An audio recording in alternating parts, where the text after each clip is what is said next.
So, what is it that we're keeping?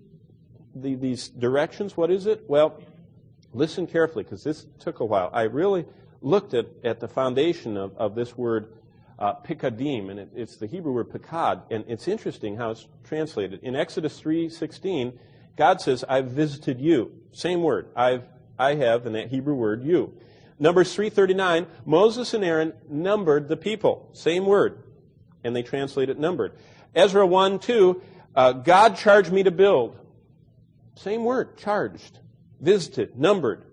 Isaiah 13, talking about the tribulation, verse 11, it says, and God will punish the world. Same word. Same word. And it's got all these different translations. I thought, boy, is there anything in common with them? Genesis 34:5, the same word is said. It says that Pharaoh made Joseph an overseer. Same word. Exodus 38:21, as it was counted, as they're counting the stuff in the tabernacle, I thought, what do all these have in common? Well then, those were positive uses. When it has a negative front on this Hebrew word, this is what it says. 1 Samuel 20:18. When Saul, remember, he threw the spear, tried to kill David. Next time they had dinner, he brought his next spear, and David's seat was empty. It says, with a negative on it, it's the word empty. Pakad with a negative front means empty. 1 Kings 20:39, missing is translated. 2 Kings 10, wanting. Now, what is all this? Listen, this word precepts and the verb that it stems from speaks of something that is definitely accounted for. Something that's been accounted and assigned a number for each item. As in troops that are mustered, and they have to be in companies and rows and battalions. And negatively, if something is not accounted for or missing, it's empty. Now, I know I've lost all of you. This is hours of work. Now listen to this. Psalm 19:8. Go back there with me if you'd like to, please, because I want to read it to you now with all this background in place. Psalm 19, verse 8. This word precepts and the verb it stems from speaks of this definite accounting. Now listen. God has met with man to give his accounting of everything that matters in this life and the life to come. This accounting is called his precepts or his directions. So, the directions of the Lord, or his divine directions, are right. Literally, they're straight. They're the correct path. He has laid out the right track. Now, do you see the idea? God's account of things is the straight road to our true goal. That's why he says, trust in the Lord with all your heart, lean not to your own understanding, in all your ways acknowledge him, and he'll give you the straight path. If you listen to his directions, if you follow God's account of things, you'll find it's the straight road to our true goal. Now, stay with me. God's divine directions or precepts are right.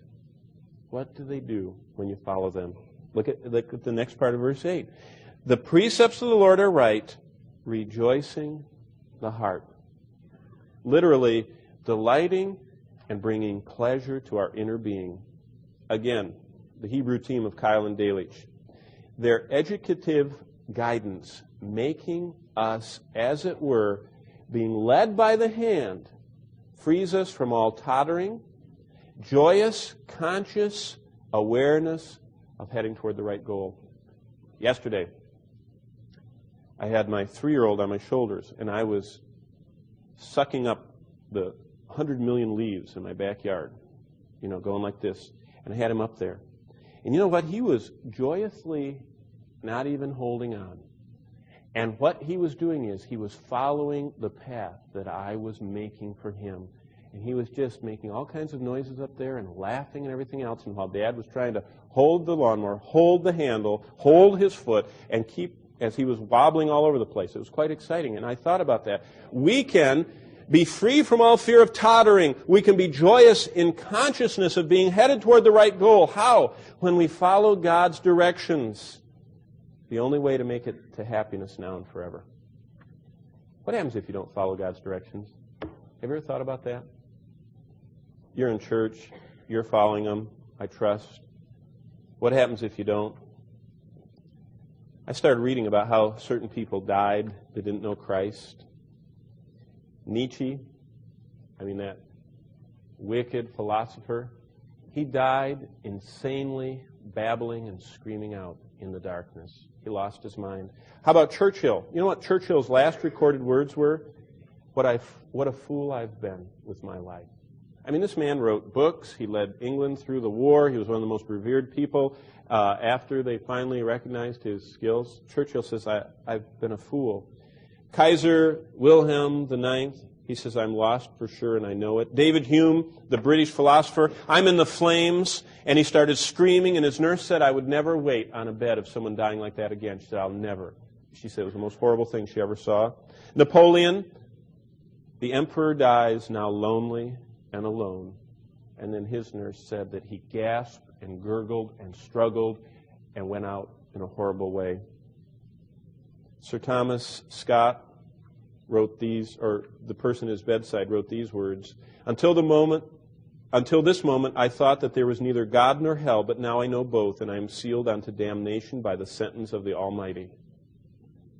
What a way to go. I'm sure there were some similar scenes on Flight 961. How did Stephen go down? He said, lay not this sin to their charge. And he saw Jesus stand up from the right hand of God to accept him into his presence. How did Christ die? Father, into thy hands I commend my spirit. I mean, which way do you want to die? Do you want to struggle and gasp and gurgle and go into the blackness? Or do you want to follow the directions? Those that die apart from Christ die without the directions.